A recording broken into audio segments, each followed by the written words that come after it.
Değilim. Aşıksın. Değilim. Aşıksın. Hadi söyle bakayım.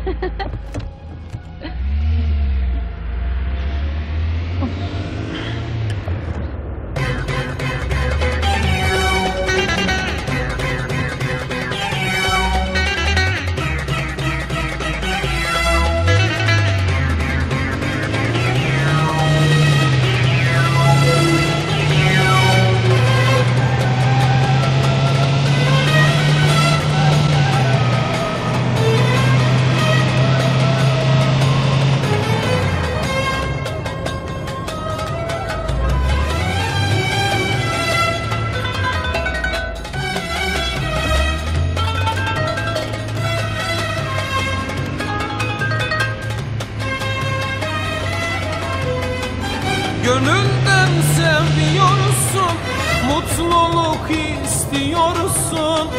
Ne diye gizliyorsun?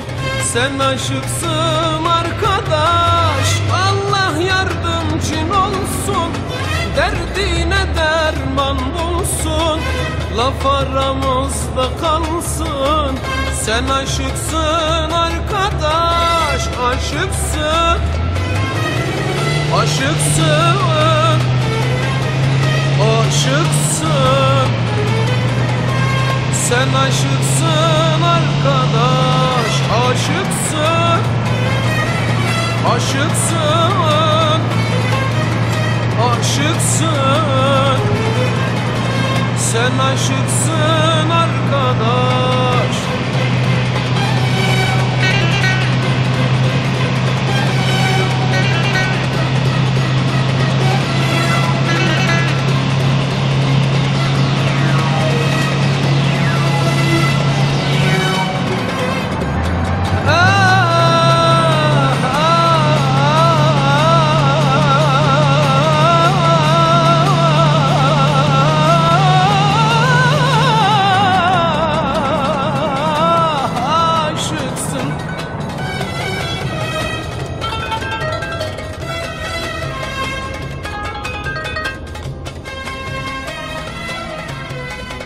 Saklama hiç boşuna, acırım gözyaşına. Derdini anlat bana, sen aşıksın arkadaş. Allah yardımcın olsun, derdine derman bulsun.